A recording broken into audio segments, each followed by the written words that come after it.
What do you do when there's no one left to fight? Gonna fight yourself? Okay.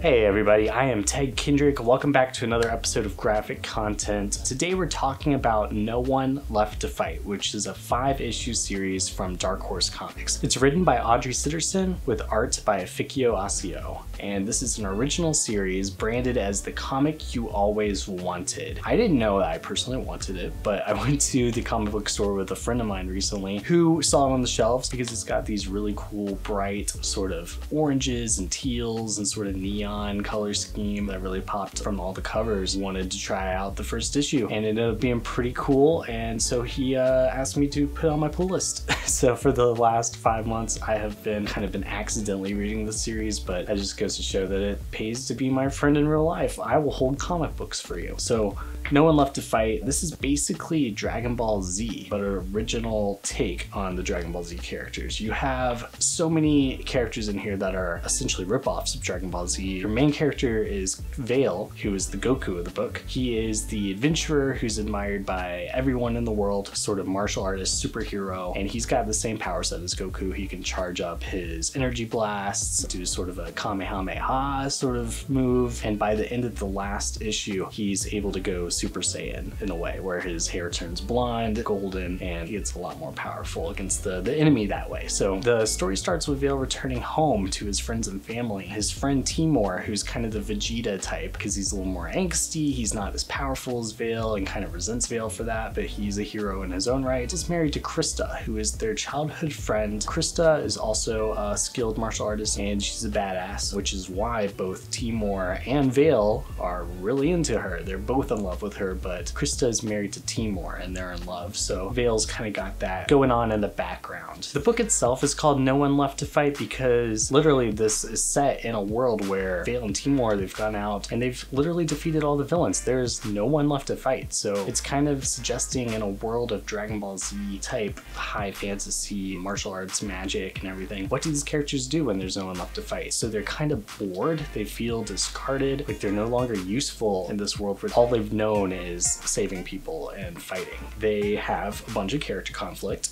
because Timur doesn't want Vale around, he's jealous of his role as a world-renowned hero. When they go back to visit their old training grounds, they are reunited with their teacher, Mistress Harga, who is a bit of a Master Roshi type, sort of their old mentor who taught them martial arts. And Mistress Harga is so tough on Timur. She's always been really tough on him, even as children, but just loves Vale to no end. And so you can see this sort of grating on their friendship when Timur is still jealous of Vale, despite Timur having the marriage with Krista, which makes Vale jealous of him. There's also a character named Winda, who is a young girl who is also training under Mistress Harga. Winda greatly looks up to Vale. Winda was a very little girl when Vale and Timur were still training at the academy, but after Vale and Timur went off and conquered the villains and came back and saved the world and whatnot, Winda was left looking up to these people and wants to create a relationship with Vale in a much more adult sort of way. She's obviously very attracted to Vale, wants to be with him, but Vale only has eyes for Krista, so that ends up kind of setting Winda on a path that she could become a potential villain out of her scorned love interest in Vale, but I think that she's got the maturity where she's going to overcome that, figure out how to be an ally. Unfortunately, because this series is only 5 issues long, it's kind of left up in the air right now if we're going to get any more of a continuation. I was surprised when I read issue 5 that it was the very last one. It seems to be that it might have undersold their expectations, and maybe the comic that everyone always wanted wasn't necessarily everybody, but it's going to be collected coming up soon in March of 2020. So if you're interested in this sort of thing, if you like the images you've seen so far, I definitely recommend checking out the trade paperback, giving that a try come March. Perhaps if the paperback sells well enough, then they'll do another series and do another 5 issues or so, do another story arc, because it seems like writer Sitterson really wants to explore more of what they're calling the Fight-verse, which is this Dragon Ball Z knockoff world. To be honest, I'd love to read more too. So as far as the villains that have been popping up in this book, like I said, there is no one really left to fight, but at the same time, there's been this spooky guy called the Hierophant who's been stalking Vale and all the other main characters. The Hierophant is this guy who looks like kind of a Western black hat cowboy, but with like really long arms and a very sort of vampiric look in his face, like fangs and whatnot. So black hat vampire villain who's just like hiding in the background, but then he confronts Vale and Timur in issue number 3 and kind of gives some spooky backstory about why he's stalking them. And then come issue number 5, there's this villain called Bruton, who is essentially your like I'm trying to think of a Dragon Ball Z equivalent, Broly or Majin Buu type level of power, but one of the big bad guys in Dragon Ball Z. So the very last issue of the series was this huge smackdown fight. This is kind of like what it's all been leading up to, is this Dragon Ball Z style epic of a battle, and it definitely didn't disappoint. The colors were amazing. The fight sequence were really well planned out for, you know, having a couple different characters just firing energy blasts at each other, which could get boring, but they did this in a really interesting way. So I definitely would recommend checking this book out if you have any lingering interest in Dragon Ball Z. I've never read any of the Dragon Ball Z manga that inspired the series, and I definitely am not caught up on Dragon Ball Super, so I can't really say if this is a better spiritual successor or whatnot. I'd love to hear in the comments below if you're into Dragon Ball Z and you're watching these shows, because I really enjoyed Dragon Ball Z when it played on Toonami back in the day. Let me know what you think of the new stuff. I've also always kind of seen a comparison between Dragon Ball Z and Superman comics, because if you think about it, these characters are so similar in that they are an alien species that have come to Earth, Kryptonian, and then in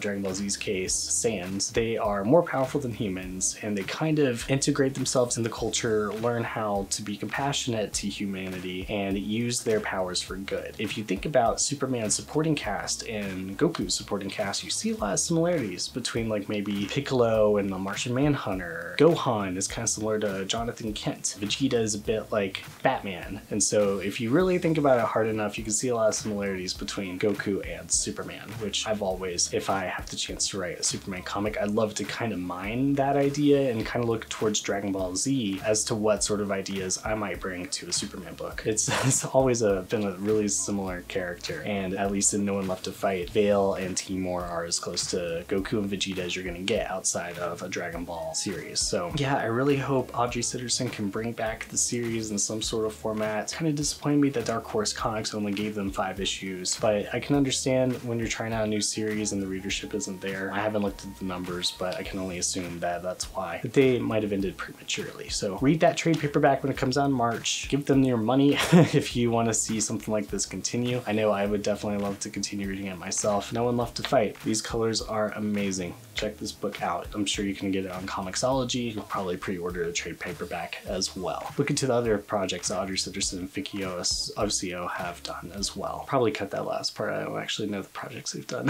So yeah, Dark Horse Comics is doing some interesting stuff. Between Black Hammer, which is one of my favorite books I just recently read, Berserker Unbound by Jeff Lemire, that was another great read. Dark Horse Comics, they're sometimes undersold heroes of comic books, but they do some great independent books. No One Left to Fight, definitely one I want to talk about on the show because it's so unique and it's not really like any of the other superhero books that are out there on the shelves right now. But yeah.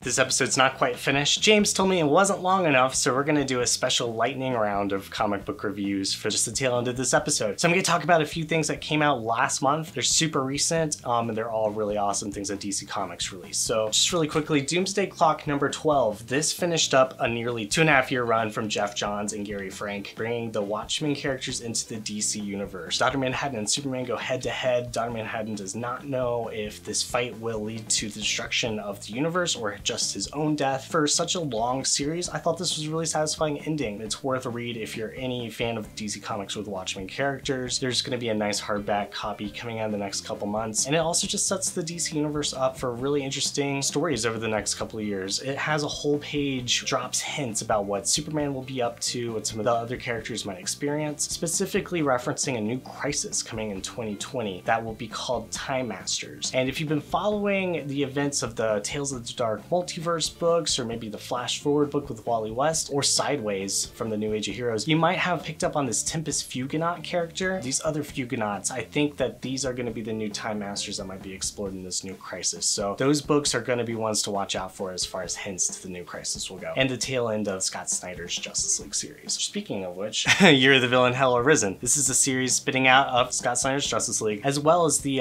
5 issues of Batman Superman by Joshua Williamson that featured the Batman Who Laughs and the Infected Heroes. So Hell Arisen is confronting Batman Who Laughs with Lex Luthor from the Justice League run in what should be a clash of cosmic proportions. Even this book hints towards an oncoming crisis. Some of the first few pages here involve the Crime Syndicate of America, which the original Crisis also started with the Crime Syndicate. The Crime Syndicate are invited to Perpetua's throne room, where they see the Monitor and the World Forger, who are Perpetua's children. They are locked up and kept prisoner by Perpetua, and the Monitor's yelling, "The crisis has already begun." So Hell Arisen is only going to be 4 issues long, but I think it's going to set up this potential crisis in a really interesting way. If you are trying to keep up with the current DCU, it's one to read for sure. The last thing is the Superman, number 18, The Truth. Brian Michael Bendis revealed Superman's identity, Clark Kent, to the entire world. Over the last couple issues, Superman has been mulling it over and planning to unveil his identity for various reasons. One, that he was caught on camera making out with Lois Lane, and so he just kind of wants to smooth over his life as Clark Kent, and then just being more truthful in general. By acting as a secret identity with Clark, it just doesn't feel that he's upholding his integrity for truth and justice the way that he intends to. So Superman just kind of considers Clark Kent to be outdated at this point. Again, considering there's a crisis coming in the future, it's very likely that this secret identity reveal will be wiped away just as fast as it happened, which kind of harkens back to the way Mark Millar revealed Peter Parker's identity in Civil War just before there was a universe wiping incident to make everyone forget the identity. So I don't know how long this will stick, but right now it's uncharted territory, and I'm really looking forward to seeing how the DC universe reacts to the revelation that Clark Kent is Superman. So yeah, this is the actual end of the episode. This has been graphic content. Thanks for watching. Hope be back in 2 weeks. You probably known from some of the other videos in 12th Level Intellects, we are sort of wrapping up certain elements of the channel, graphic content being one of them. So I'm only going to have a handful more episodes, this sort of thing with you guys, and I've really enjoyed it, and I'm looking forward to doing these last batch of episodes, definitely transitioning into some other format going into 2020. This show will be wrapping up sometime as soon as it reaches its year landmark. We'll be going for a full 26 episodes at the least, so stick with me till then. I've got at least another 6 or 7 with you here. But yeah, thanks again for watching. I will see you again soon. Bye.